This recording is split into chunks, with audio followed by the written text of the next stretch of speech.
के बाद एक्चुअली बच्चे क्या क्या कर सकते हैं और जो 11th वाले हैं वो कैसे अपने आप को 12th के लिए प्रिपेयर करें, क्योंकि एक साइंस वाले बच्चे को भी ये जानना है कि देश में क्या हो रहा है। अगर मैंने ज़मीन से शुरू किया है तो ज़मीन से उठ के ऊपर तक मुझे कैसे जाना है, तो वो अगर तुम्हें आता है then you good to go. आपने हिस्ट्री को कैसे इंटरेस्टिंग बनाया और ये जो डेट वाली परेशानी होती है इससे आप कैसे अपने आप को बाहर निकालते हैं? क्या लगता है हिस्ट्री सिखाती क्या है हमें? हिस्ट्री तो बेकार है लोगों को मानना। 6th क्लास की बुक में भी लिखा हुआ है history is the story of the past. तो जमीन में से फसल कैसे उगती है? जमीन के अंदर से उगती है ना। तो तुम कहाँ से आए हो? पास्ट से आए हो ना, तो अपने अस्तित्व के बारे में कुछ जान लो। तो हिस्ट्री का सबसे बड़ा मेन ऑब्जेक्टिव यही होता है कि हमारे एंसेस्टर्स ने क्या गलतियां करी उनको देख लो और अब करंट टाइम के अंदर उन गलतियों को ना करो। नमस्कार दोस्तों, आप सभी का बहुत बहुत स्वागत है हमारे आज के एक और बहुत ही महत्वपूर्ण पॉडकास्ट के अंदर, है ना। आप कहेंगे कि सर इतनी ज़्यादा हिंदी बोली जा रही है। अरे भाई, थोड़ी बहुत तो हिंदी बोलनी भी चाहिए, है ना। आज के हमारे इस सेशन में, आज के हमारे इस पॉडकास्ट में आपके साथ एक ऐसे टीचर का हम परिचय कराना चाहेंगे, इंट्रोडक्शन कराना चाहेंगे जो बहुत अच्छी कमांड रखती हैं, है ना। क्योंकि मैंने हिंदी के साथ शुरुआत रखी है, तो हिंदी का जो अपोजिट है यानी कि इंग्लिश, क्या आप गेस कर सकते हैं कि कौन सी टीचर होंगी जो हमारे साथ इस आप देखते हैं कि जगह को शेयर करेंगी? भाई घबराने की ज़रूरत नहीं है, हमारे साथ हैं आपकी और सबकी प्यारी हमारी निहारिका मैम। तो निहारिका मैम, आपका बहुत बहुत स्वागत है। Thank you sir. कैसी हैं मैम आप? बहुत बढ़िया है सर। और कैसी चल रही हैं आपकी क्लासेस वगैरह? एकदम धमाकेदार सर, मज़ा आ रहा है बच्चों को पढ़ाते हुए। बच्चे बहुत बढ़िया हैं, क्लासेस बहुत बढ़िया हैं। I am enjoying it thoroughly. ऐसा तो नहीं लग रहा कि क्लास बहुत ज़्यादा हो रही है और आपको कुछ थोड़ी बहुत टेंशन या फिर हेक्टिक हो रहा है? मज़ा आ रहा है, मतलब यू आर एंजॉयिंग, है ना? मतलब जितने भी है उसमें काफ़ी एंजॉयबल है, तो it is a very good experience. तो क्या लगता है मैम कि आज के हमारे इस पॉडकास्ट के अंदर किस चीज़ पर हम लोग मिलना कर रहे हैं? क्या किस चीज़ पर हम लोग डिस्कशन करेंगे? क्या लगता है आपको? सर मुझे लगता है कि आज हमें हमारे जो 12th के बच्चे हैं ना, उनकी जो सबसे बड़ी इनसिक्योरिटी है, सबसे पहले आज उसको पकड़ना चाहिए, जो कि है उनके करियर ऑप्शन। क्योंकि 11th क्रॉस हो गई, 12th में आ गए, लेकिन अब समझ में नहीं आ रहा कि क्या करें।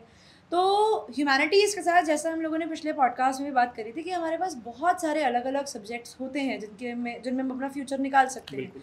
तो आज शुरुआत हमारी यही है कि हम लोग इस चीज़ के बारे में ही बात करें कि 12th के बाद एक्चुअली बच्चे क्या क्या कर सकते हैं और जो 11th वाले हैं वो कैसे अपने आप को 12th के लिए प्रिपेयर करें, अगर वो एक गोल सेट कर लेते हैं कि आगे जाकर उन्हें यही एग्जाम देकर यही पर्टिकुलर फील्ड लेनी है। तो मतलब 11वीं से तैयारी कैसे करें? तो बेसिकली हम लोग करने क्या वाले हैं दोस्तों कि हमारे आज के सेशन में मैम और हम डिस्कशन करेंगे कि जो हमारे ह्यूमैनिटीज़ के स्टूडेंट्स हैं वो क्लास 12th के बाद क्या क्या डिफरेंट फील्ड जो होती हैं उनको अपने करियर के तौर पर चुन सकते हैं ना।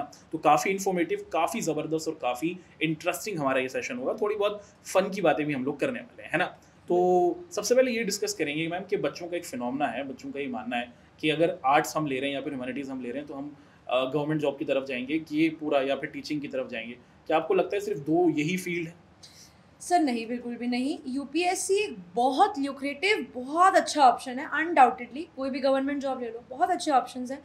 लेकिन लाइफ सिर्फ गवर्नमेंट जॉब पर आकर सीमित नहीं होती। बच्चों को ये चीज़ समझनी पड़ेगी। ये चीज़ मैं अपने खुद के एग्जांपल से बोल रही हूँ। ऐसा इसीलिए क्योंकि मैंने अपनी क्लास 12th के बाद कॉलेज कंप्लीट किया। कॉलेज कंप्लीट करने के बाद मैंने गवर्नमेंट एग्ज़ाम ट्राई किए। मैंने लास्ट पॉडकास्ट में बताया था मेरा मैथ्स बहुत ख़राब है और उसी वजह से मेरे नंबर नहीं आए, मतलब सिर्फ मैथ्स की वजह से मैं रह गई। तो गवर्नमेंट जॉब एक बहुत अच्छा ऑप्शन है, बट मेरा मानना ये है कि अगर बच्चे का बिल्कुल उसने ठान लिया कि यही करना है तो आप करो मेहनत। लेकिन अगर आपको लगता है कि नहीं, ज़िंदगी बहुत बड़ी है यार, plan B C D E F बहुत है, तो आप 2 साल मैक्सिमम 2 ट्राई दो। उसके बाद अगर आपको लगता है कि नहीं हो रहा तो you should go for something else. And go for something else का मतलब not something else in terms of one, we have a number of things to do. तो आप वो शेयर करना चाहेंगे वो नंबर ऑफ थिंग्स क्या हैं जो बच्चा कर सकता है ह्यूमैनिटीज़ का? सबसे पहले तो मैं अपने एक्सपीरियंस से बताऊंगी। मैंने पॉलिटिकल साइंस ऑनर्स करी थी, तो आपका डायरेक्ट सब्जेक्ट है पॉलिटिकल साइंस। आओ अपना पॉलिटिकल साइंस ऑनर्स करो। पॉलिटिकल साइंस ऑनर्स करने के बाद आपके पास इतनी फील्ड खुलती है कोई कहने की हद नहीं। आप पॉलिटिकल साइंस ऑनर्स करने के बाद सबसे पहले तो आप मेन जो एक सबसे ट्रेडिशनल नोशन है आप कर सकते हो। सबसे पहले आप जा सकते हो अपने प्रोफेसर बनने के टर्म्स में। आप प्रोफेसर बन जाओ, सबसे सॉर्टेड वही रहता है। उसके अलावा अगर आपको लगता है कि नहीं मुझे इसमें नहीं करना, तो आप अपनी मास्टर्स किसी अच्छे सब्जेक्ट में कर लो। आप इंटरनेशनल रिलेशंस में कर सकते हो, आप स्टेट पॉलिटिक्स में कर सकते हो, आप किसी भी चीज़ में कर सकते हो, सोशल वेलफेयर में कर सकते हो। उसके बाद ये एंड नंबर ऑफ फील्ड्स। आप इंटरनेशनल रिलेशंस में अगर आप करते हो अपना पोस्ट ग्रेजुएशन। तो उसके बाद भी आपके पास बहुत सारी फील्ड्स हैं। आपने इंटरनेशनल रिलेशंस पढ़ लिया, आप किसी भी कंपनी में जो पॉलिटी से रिलेट करती है आप उसमें जा सकते हो, आप जर्नलिज्म में जा सकते हो, आप एडिटर बन सकते हो, क्योंकि अब आपको उस चीज़ की नॉलेज है, वो आपका फोर्ट बन चुका है। हिस्ट्री में आपको लगता है कि आपको हिस्ट्री में बहुत इंटरेस्ट है, यूपीएससी तो वगैरह एक एग्जाम्पल है ही, आप आर्कियोलॉजी में जा सकते हो, आप ASI archaeological survey of India के अंदर आप अप्लाई कर सकते हो, वहाँ पर आपको कोई पोस्ट मिल सकती है। मतलब बतेरे ऑप्शंस है, कोई कमी नहीं है। ईको करके आप इकोनॉमिक साइंस, अपना एक्चुरियल साइंस जो होता है उसके पार्ट को भी कवर अप कर सकते हो। तो इंग्लिश करके तो वैसे ही कुछ भी हो सकता है। तो बेसिकली जैसे मैम का ये कहना है कि जितनी भी चीज़ें एक रिजिड फॉर्म में हमें दिखती हैं कि या तो आपके पास गवर्नमेंट जॉब है या फिर कुछ प्राइवेट ही फील्ड्स आपको दिखती हैं, ऐसा नहीं है। टाइम चेंज हुआ है और बहुत सारी फील्ड्स मैम ने हमारे साथ शेयर की। कुछ ऐसी टेक्निकल फील्ड्स भी हैं मैम, क्या आपको लगता है कि जिसमें आर्ट्स वाले बच्चे जा सकते हैं क्या? बिल्कुल जा सकते हैं सर। अब जैसे मास मीडिया, आजकल content creation is one of the most earning job profession at this point of time, और no time soon content creation is going to stop. तो वी आर नॉट सेइंग कि आप लोग अपना full dedication content creation को दे दो। अगर आपके मन में बहुत मन है और अगर आपको जेन्युइनली उसमें फ़ायदा दिखता है तो आप कंटेंट क्रिएशन में जाओ। कंटेंट क्रिएशन में भी पीछे बहुत बैकग्राउंड्स हैं। आप वीडियो एडिटिंग कर सकते हो, आप जो भी आपका स्टूडियो का सेटअप रहता है वो कर सकते हो, आप अपने कैमरास को जो भी है उनका यूटिलाइजेशन कर सकते हो। तो आपके पास कोई कमी नहीं है, आप कोई भी जॉनरे उठा लो, आप उस जॉनरे में काम करो। आपके पास बहुत फील्ड्स हैं, कुछ भी हो सकता है, वीडियो एडिटिंग से लेकर बोलने से लेकर anything is possible. And arts एक ऐसा सब्जेक्ट है जो आपको बहुत सारी डे टू डे चीज़ सोशल लाइफ से बेसिकली रूबरू कराता है। तो आपके पास टॉपिक की भी कमी नहीं है, क्योंकि एक साइंस वाले बच्चे को भी ये जानना है कि देश में क्या हो रहा है, साइंस वाले बच्चे को भी जानना है कि फैशन ट्रेंड्स क्या है। यू आर द वन जो इस चीज़ को कर सकता है। स्कूल्स में फैशन पढ़ाया जाता है, आर्ट्स की स्ट्रीम है फैशन डिज़ाइनिंग अलग से आर्ट्स से निकलता है। बिल्कुल। आप उस अब वही है ना, आर्ट्स को ऐसे देखा जाता है लेकिन उसकी 2D फिगर की तरह देखा जाता है। वो एक 3 डायमेंशनल एक स्ट्रीम है जिसमें आप कुछ भी करके कहीं भी निकल सकते हो। तो बहुत अच्छा स्कोप है आर्ट्स के अंदर। तो जैसे अगर एक क्वेश्चन ये भी है मैम कि कोई बच्चा है जो अगर ह्यूमैनिटीज़ से आता है और उसका इंटरेस्ट है कि वो अगर कंटेंट क्रिएशन करना चाहता है, यानी कि यूट्यूबर बनना चाह रहा है या इंस्टाग्राम पे वीडियोस को अपलोड करना चाह रहा है, क्या आर्ट्स के बच्चों के पास सोशल से, साइंस से रिलेटेड या फिर करंट अफेयर्स से रिलेटेड अगर कोई टॉपिक या वीडियो बनाना चाह रहा है तो क्या उसको एडवांटेज होगी? बिल्कुल होगी सर। जैसा भी आपने करंट अफेयर्स वर्ड ही बोला, तो करंट अफेयर्स तो एक डायनामिक टॉपिक है, हर दिन उठाओ हर दिन कंटेंट बनाओ, आपका कंटेंट खत्म ही नहीं होगा कभी जिंदगी में। बिल्कुल। तो द पॉइंट इज कि आपने कुछ करने का सोच लिया, अब आपने मान लिया कि नहीं यार यूपीएससी नहीं तो कुछ नहीं, ठीक है, बहुत अच्छी बात है, आप करोगे, well and good, all the best for that. But UPSC is not the end of your life. We are not degrading UPSC. We are just saying कि आपको बहुत अलग अलग तरीके से सोचना है। दुनिया बहुत बड़ी है ना, दुनिया में एक पेड़ नहीं है, दुनिया में हज़ारों लाखों पेड़ है जितने आप गिन भी नहीं सकते, और जितने पेड़ है उतनी अपॉर्चुनिटीज़ भी तो है। मतलब एक एग्जाम्पल है कि जितना है ना उतना आप कर भी तो सकते हो। बिल्कुल बिल्कुल। तो बेसिकली देखा भी तो जाए मैम कि लाख बच्चे एस्पिरेंट्स होते हैं, नंबर ऑफ सीट्स हमारी 1000 के भी आसपास हैं। तो वो बच्चे जो सेलेक्ट नहीं होते हैं वो किसी ना किसी फील्ड के अंदर तो जाते ही होंगे, कुछ ना कुछ तो अच्छा करते ही होंगे, और कंट्री के कंट्रीब्यूशन में, कंट्री को आगे बढ़ाने में बहुत बड़ा कंट्रीब्यूशन देते हैं, है ना। तो ये तो करियर रिलेटेड चीज़ें हो गई।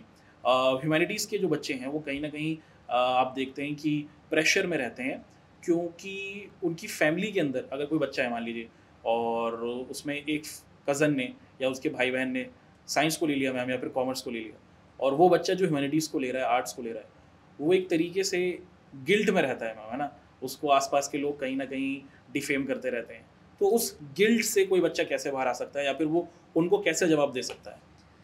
सर मेरा मानना ये है कि गिल्ट की जो फीलिंग है ना वो तब आती है इंसान में जब उसे एक्चुअली अंदर से लग रहा होता है कि मैं कुछ गलत कर रहा हूँ। तो सोसाइटी की एक नोशन है, सोसाइटी ने बना दिया कि भैया तुमने आर्ट्स ले ली, तुमने दुनिया का सबसे खराब काम कर दिया। नहीं, वहाँ पर खुद का कॉन्फिडेंस काम करता है। मैंने आर्ट्स अपनी मर्जी से ली है, अब I have to make the best out of scratch. मान लो गलती से मैंने अपनी मर्जी से नहीं ली, मेरे को ज़बरदस्ती आर्ट्स लेनी पड़ी क्योंकि मेरे मार्क्स नहीं आए। बहुत बच्चे होंगे जिनका ये भी केस होगा, तो उनमें गिल्टी वो उस चीज़ की रहेगी कि यार हम लोगों के पास आर्ट्स है, हम साइंस वालों जितने अपने आप को मान नहीं सकते। लेकिन द पॉइंट इज़ कि अगर आप देखोगे तो आर्ट्स में से ऐसे ऐसे बच्चे और ऐसे ऐसे हमने लोग देखे हैं जो निकले हैं, जिन्होंने वहाँ पे क्या काम किया, उनका कॉन्फिडेंस काम किया कि मैंने जो किया वो मैंने सही किया, मैंने जो चूज़ किया अपने लिए, मुझे पता है मैंने अपने लिए क्या चुना, मुझे पता है कि इसके आगे मुझे क्या करना है, वो मेरा खुद की चॉइस है, उसके जो कॉन्सिक्वेंसेज होंगे वो मेरे खुद के होंगे। तो भाई हमने ना इंग्लिश में एक पोएम पढ़ी थी, रोड नॉट टेकन, कि दो रास्ते हैं, दो रास्ते में बच्चे के पास चॉइस है, ये ले, मतलब आदमी के पास चॉइस है, ये वाला रास्ता ले लो या ये वाला रास्ता ले लो। अब जो रास्ता उसने लिया वो वन टाइम डिसीजन था, and what ever the difference in his life you know was made, it was because of that road, because of that way जो उसने लिया। तो मेरा मानना यही है कि जो बच्चों को प्रेशर आता है ना घर वालों की तरफ से, उसका जवाब यही है कि मैंने अपनी मर्जी से लिया है, और अगर मुझे मिल भी गई, मान लो किसी भी दुर्घटनावश की मेरे को आर्ट्स ही लेनी पड़ी, मैं नहीं ले पाया साइंस में, नहीं ले पाया कॉमर्स, तो मुझे बेस्ट आउट ऑफ स्क्रैच बनाना आना चाहिए कि अगर मैंने ज़मीन से शुरू किया है तो ज़मीन से उठ के ऊपर तक मुझे कैसे जाना है। तो वो अगर तुम्हें आता है तो then you good to go. हाँ, एक और भी बहुत बड़ा कंसर्न हमारे बच्चों का रहता है कि कुछ सब्जेक्ट्स, जैसे अगर हम लोग ह्यूमैनिटीज़ के अंदर देखते हैं मैम, तो बच्चों का ना कहीं आप देखते हैं कि इंटरेस्ट लूज़ होने लग जाता है। जैसे हिस्ट्री के कॉन्टेक्स्ट में अगर हम लोग देखें, अभी भी जो छोटी क्लासेस में जब बच्चे थे हमारे 9th-10th के अंदर, तो उनको डेट्स याद करने में परेशानी होती थी। आपके पास 11th-12th में हिस्ट्री रही होगी, बिल्कुल। आपने हिस्ट्री को कैसे इंटरेस्टिंग बनाया, और ये जो डेट वाली परेशानी होती है, इससे आप कैसे अपने आप को बाहर निकाल पाएंगे? ये बड़ा अच्छा सवाल है। हिस्ट्री मेरा फेवरेट सब्जेक्ट था, आज भी फेवरेट है। तो मैं बता देती हूँ, मेरे 100 में से 100 आए थे हिस्ट्री में, तो मुझे बड़ी खुशी है हिस्ट्री की। अब बड़ा अच्छा सवाल लगा मुझे, क्योंकि ऐसा लग रहा है कि you are the right person. कहीं चीटिंग वीटिंग तो नहीं सर, उस समय चीटिंग चलती ही नहीं थी, उस समय पेपर लीक का तो चांस ही नहीं था। अच्छा। बहुत स्ट्रिक्टनेस थी हमारे साल के अंदर। तो कहानी ये थी कि मतलब हिस्ट्री मैंने कैसे लर्न करी। हिस्ट्री की 3 किताबें हैं। मेरे को पर्सनली सबसे इंटरेस्टिंग लगती थी मॉडर्न हिस्ट्री, क्योंकि मॉडर्न हिस्ट्री में it is all about freedom struggle, कि कैसे हुआ क्या हुआ। मैंने अपनी NCERT फॉलो करी। अब मेरे लिए, क्योंकि अगर मतलब वही बात है ना कि मैंने जोगिंदर सर के साथ भी बताया था कि it is all about interest, कि बच्चे का इंटरेस्ट कहाँ आ गया। वो बात है कि इंटरेस्ट डेवलप कैसे होगा।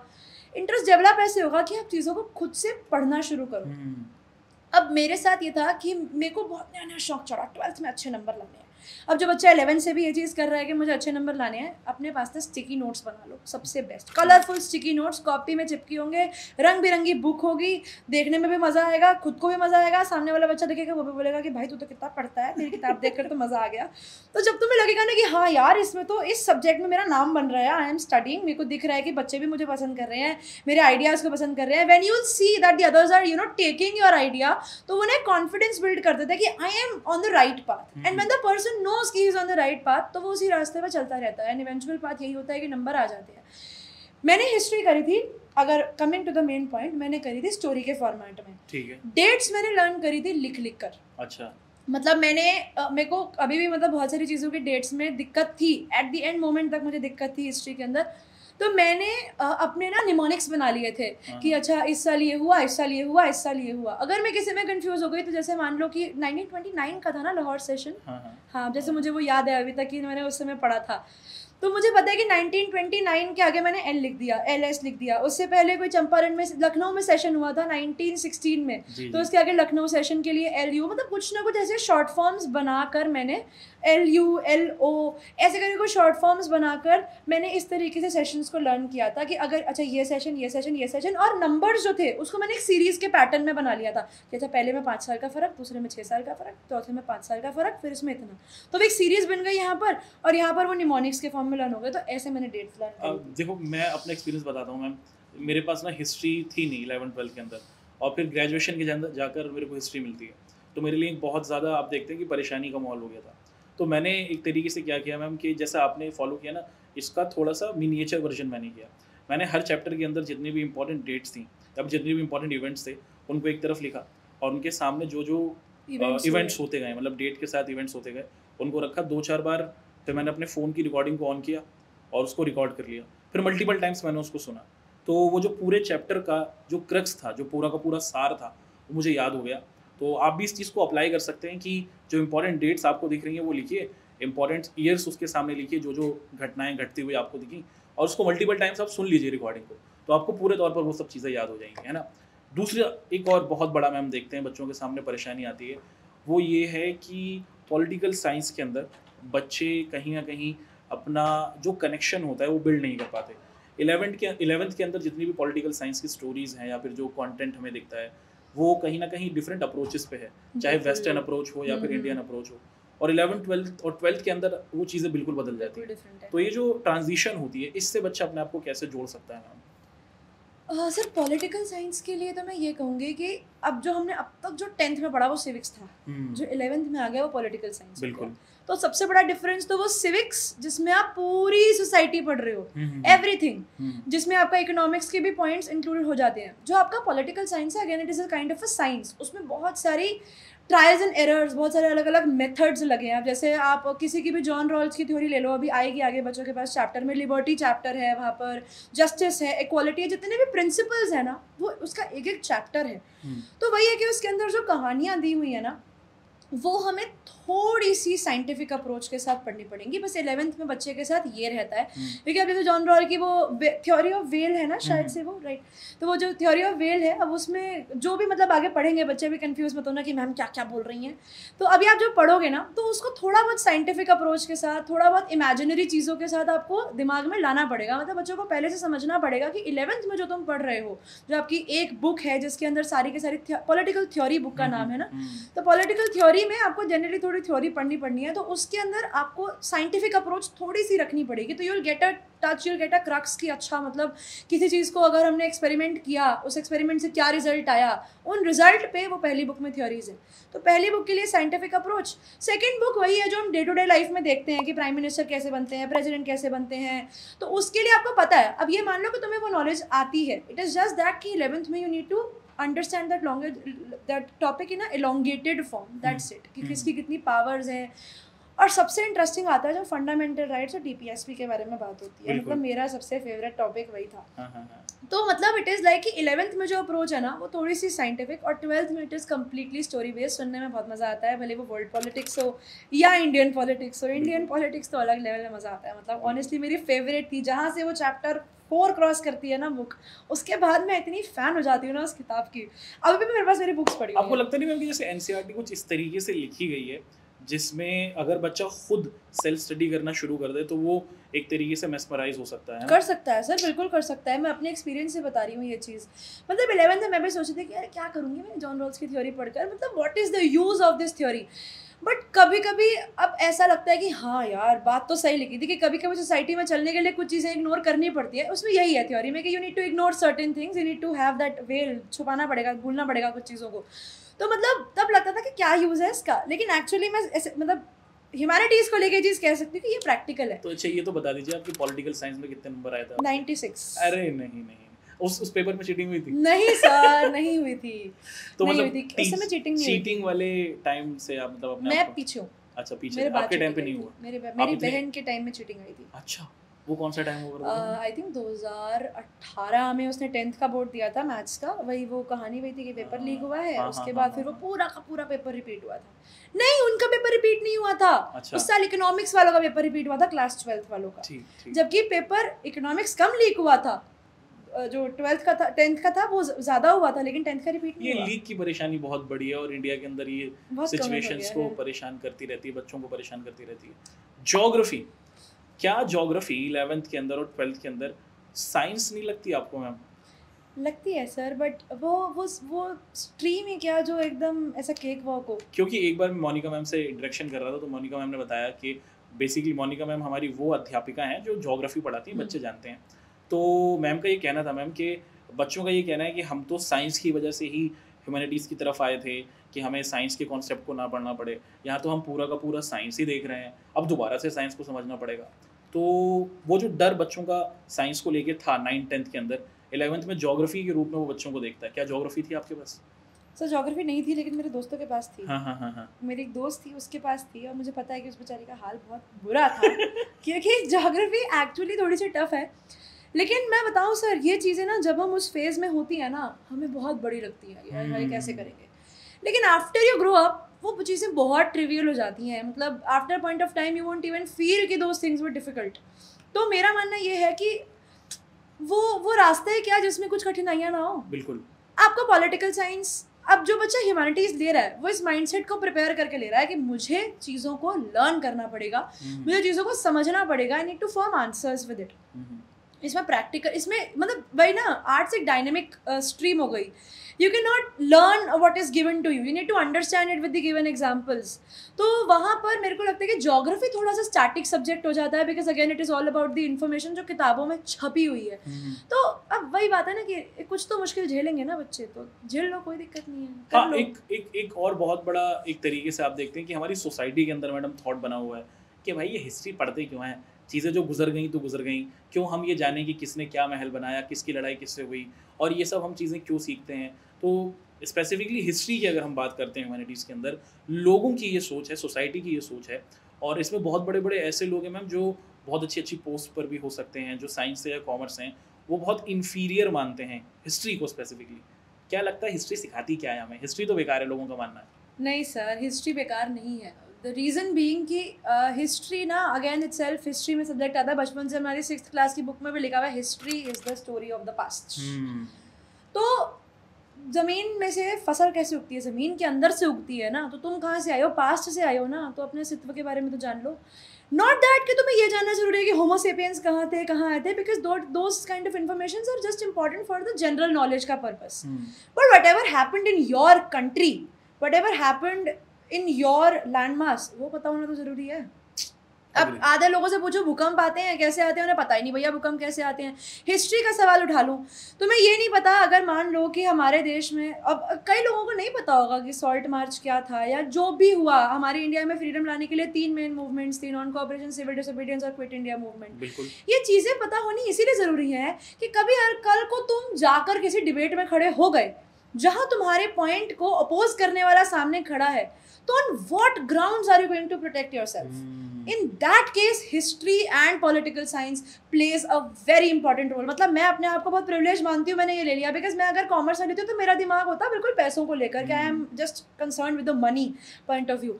लेकिन पॉलिटिकल साइंस हिस्ट्री लेकर अब मुझे कुछ ऐसी चीज़ें पता है कि मेरा इंटरेस्ट डेवलप हुआ. I dug in those concepts and I got to know various things. अब when a person is going to argue with me, मुझसे कोई बात करेगा, और मैं ये नहीं कह रही कि मैं लड़ने के मूड में जा रही हूँ, बट जनरल डिस्कशन में भी टॉपिक्स खुल जाते हैं, तो you need to have a point of view. आपको कुछ पता ही नहीं होगा तो आप आपका पॉइंट ऑफ व्यू कहाँ से लेकर आओगे? बिल्कुल बिल्कुल. तो ह्यूमैनिटीज़ वालों को ना एज मिलती है इस चीज़ के अंदर कि you can have a strong perspective, you can go and speak for your self कि भैया I believe in this and this is very humanities helps. बिल्कुल बिल्कुल. और इसी में एक और चीज़ एड ऑन करते हैं कि जैसे हिस्ट्री जो होती है, जो भी चीज़ें हमारी गुजरी हुई होती हैं, हिस्ट्री हमें बताती है कि भैया पास्ट के लोगों ने क्या क्या गलतियाँ करी हैं, क्या क्या मिस्टेक्स करी हैं, और अब करंट टाइम पर, प्रेजेंट टाइम पर हमें वो क्या गलतियाँ नहीं करनी है. तो हिस्ट्री का सबसे बड़ा मेन ऑब्जेक्टिव यही होता है कि हमारे एंसेस्टर्स ने क्या गलतियाँ करी उनको देख लो, और अब करंट टाइम के अंदर उन गलतियों को ना करो. This is the main objective कहीं ना कहीं अगर देखा जाए हिस्ट्री को सीखने सिखाने का. तो ये कुछ मेजर कंसर्न्स थे मैम जो बच्चों के सामने आते हैं. अब आपसे रिलेटेड एक वो, और बहुत सारे हमारे बच्चे हैं जो टिपिकली हिंदी मीडियम बैकग्राउंड से आते हैं मैम, है ना, और हिंदी मीडियम के बच्चों के लिए सबसे बड़ी परेशानी इंग्लिश की रहती है ना. तो इंग्लिश वो बच्चे किस तरीके से अपलिफ्ट कर सकते हैं, और पीडब्ल्यू कैसे आप देखते हैं कि ज्योग्राफी, हिस्ट्री, इंग्लिश जो हमारे सब्जेक्ट हैं उसमें बच्चों की किस तरीके से मदद कर रहा है, आप उस पर क्या कहेंगे? सर अगर मैं बच्चों से बात करूं, इंग्लिश, अब मतलब वही बात है कि हिंदी वालों के लिए, इंग्लिश वालों के लिए, इनफैक्ट बहुत सारे एडल्ट्स के लिए English still is a very big challenge, क्योंकि we feel that we can not speak in English. तो जहाँ अब इंग्लिश एक ऐसा पॉइंट बन गया है हमारी ज़िंदगी का कि अगर आपको इंग्लिश बोलने नहीं आती तो आप अपने आप को अंडर कॉन्फिडेंट फील करते हो. सही बात. अब इंग्लिश जो हम लोगों को स्कूल में पढ़ाई जाती है, पर्टिकुलरली टिल क्लास 11th, वो हमारे बेसिक्स को स्ट्रॉन्ग करने के लिए बनाई जाती है. 12th के अंदर हमें लिटरेचर पढ़ाया जाता है मेनली, और राइटिंग स्किल्स पढ़ाई जाती है, क्योंकि writing skills again is a very important part. आगे जाकर कभी जॉब के लिए अप्लाई करोगे ना, तो जो 12th में जॉब एप्लीकेशन सीखी है वही काम आएगी. कभी तुमने किसी कॉलेज में तुम्हारी जॉब लग गई, तुम्हें नोटिस बना के लिखना, तो नोटिस तुमने बनाए होंगे स्कूल में, वही फॉर्मेट्स तुम्हारे आगे काम आएंगे. तो 12th की नॉलेज प्रैक्टिकल है. 11th तक की जो नॉलेज है जो आपको ग्रामर में मिलती है, वो आप लोगों की स्पीकिंग स्किल्स को, आप लोगों की रीडिंग को और राइटिंग को इम्प्रूव करने के लिए की जाती है. अब मेरे साथ मैंने बहुत सारे बच्चों को देखा है जिनको, जो हिंदी मीडियम के हैं या इंग्लिश मीडियम के भी हैं, जिनको ग्रामर में दिक्कत होती है. तो मेरी अप्रोच बच्चों के साथ ये रहती है ग्रामर को कराते हुए कि मैं उन्हें एकदम बेसिक से उठाऊँ, मतलब माइनस से उठाकर मैं उन्हें 1000 तक ले जाऊँ. मतलब मेरा ये रहता है कि ज़ीरो नहीं, ज़ीरो से भी नीचे से उठाओ. जिस बच्चे को कुछ नहीं आता वहाँ से बच्चे को पकड़ो, क्योंकि ग्रामर ना ज़िंदगी का एक हिस्सा है. आप बिल्कुल 24 आवर्स 24 घंटे इंग्लिश में बात नहीं कर सकते. अब मैं इस बात को भी इंग्लिश वर्ड में इंग्लिश यूज़ कर रही हूँ, अंग्रेजी वर्ड यूज़ नहीं कर रही. वर्ड यूज अब इसमें भी इंग्लिश आ रहा है, तो मतलब this is the importance of English कि आप कुछ भी बोलते हो ना उसमें एक आधा इंग्लिश का शब्द आ ही जाता है। तो एक छोटे वर्ड के प्रोनाउंसिएशन से लेकर एक लंबे सेंटेंस बनाने तक इंग्लिश की इम्पोर्टेंस है। हम ये नहीं कह रहे कि हिंदी मत बोलो, मातृभाषा भूल जाओ, लेकिन अब आजकल का समय का कॉल ही है कि इंग्लिश अगर आपको आती है तो आप कॉन्फिडेंट, आपको खुद से अंदर से महसूस होता है। बिल्कुल। तो इसीलिए मेरी बच्चों के साथ यही कोशिश रहती है हर माध्यम से, भले मतलब मैं ऑनेस्टली बता रही हूँ, मैंने फाउंडेशन चैनल पे पढ़ाया है, मैंने एनसीईआरटी वाला पे पढ़ाया है, मैं आर्ट्स वाला पे पढ़ा रही हूँ, उसके अलावा हिंदी मीडियम चैनल है, आप 11th का यूपी बोर्ड वाला चैनल है, ये जितने भी चैनल्स हैं इन सब पे मेरा कोशिश यही रहती है कि जितना भी कॉन्टेंट मैं डिलीवर करूँ वो ऐसा हो कि बच्चे को जो अकेडमिकली है वो भी समझ में आ जाए, और नॉन अकेडमिकली भी मैं उसको जो नॉलेज देना चाह रही हूँ वो उसको मिल जाए। कोई वर्ड मीनिंग है, कोई लाइन है, कोई ट्रिक, कोई टिप है, कोई ट्रिक है कि हाँ इसको तुम यहाँ पर यूज़ कर सकते हो, ये ज़िंदगी में यहाँ पे यूज़ की जा सकती है। तो मेरी कोशिश रहती है कि मैं वो सब चीज़ें भी करूँ। अब जैसे इसमें एक और लास्ट पॉइंट मैं ऐड करूँगी, अब मैंने हिंदी मीडियम का एक चैनल है हमारा, PW Hindi medium class 9-10 foundation, उस पर एक स्पोकन इंग्लिश का कोर्स स्पेशली बच्चों के लिए हम लोगों ने स्टार्ट किया है, क्योंकि वही है कि स्कूल, अब कॉलेज लाइफ बाद की बात है, स्कूल में बच्चों को दिक्कत आ जाती है नॉर्मल बात करने में कि हम कैसे बात करेंगे, टीचर से कैसे बात करेंगे, तो वहाँ पर भी वो डे टू डे लाइफ की इंग्लिश बच्चे कैसे बोल सकते हैं उस पर भी हम लोग काम कर रहे हैं। तो मतलब मेरा ये मानना है कि PW की टीम बहुत सपोर्ट करती है हमें भी इस चीज़ के अंदर कि हम लोग जो चीज़ बच्चों के लिए करना चाहते हैं सूनर और लेटर हम उस चीज़ को कर पाते हैं, which is a very good thing. बिल्कुल बिल्कुल। और ये जो पॉडकास्ट अभी हम लोग कर पा रहे हैं ये भी इसी चीज़ का एक इनिशिएटिव है बिल्कुल कि बच्चों के जो कॉमन कंसर्न्स हैं या फिर जो हमारे बच्चों की मेन इश्यूज़ हैं हम उनको डील करें, और टीचर एक तरीके से एक दूसरे के साथ चैट करते हुए, बातचीत करते हुए आपकी समस्याओं का निवारण या फिर सोल्यूशन कर सके, है ना। तो भैया अब इसी आशा और उम्मीद के साथ दोस्तों हमारा ये जो आज का सेशन है या फिर ये जो पॉडकास्ट है हम इसे खत्म करना चाहेंगे, है ना, समाप्त करना चाहेंगे। और आप लोग एक चीज़ कर सकते हैं, आप लोग ज़रूर कमेंट करके हमें बताएं कि आप लोगों को हमारे ये जितने भी सेशंस आते हुए दिख रहे हैं किस तरीके से दिख रहे हैं। उसी के साथ साथ अगर आप 11th-12th के अंदर या फिर अपनी ह्यूमैनिटीज़ के जो बच्चे हैं वो आगे फ्यूचर में किसी भी तरीके का कोई इशू रखते हैं, कोई डिफ़िकल्टी रखते हैं, या फिर आपको लगता है कि सर इस पर्टिकुलर टॉपिक के ऊपर ना आने वाले टाइम पर पॉडकास्ट होनी चाहिए, तो वो जो कमेंट बॉक्स आपको दिख रहा है उसके अंदर ज़रूर लिख के बताएं। आपके सारे कमेंट्स को हम और हमारी टीम पढ़ेगी, और जितने भी ज़्यादा अच्छे हमें कमेंट्स लगेंगे जिसमें ज़्यादातर बच्चों ने डिमांड करी होगी, वर्दी जो हमें लगेगा, उस पर हमारे आने वाले पॉडकास्ट आपको आते हुए दिखेंगे, है ना। तो आप लोगों का हमारे साथ जुड़ने के लिए दोस्तों बहुत बहुत शुक्रिया। इसी आशा और उम्मीद के साथ कि आप लोगों से किसी और बेहतरीन पॉडकास्ट में मुलाकात करेंगे उन टॉपिक्स के साथ जो आप लोग सजेस्ट करेंगे। मैं बिलाल आप लोगों से लेता हूँ विदा, और मैम नमस्कार and have a good day, bye bye everyone. इसी तरीके से पढ़ते रहिए, आगे बढ़ते रहिए, मेहनत करते रहिए, बाय बाय।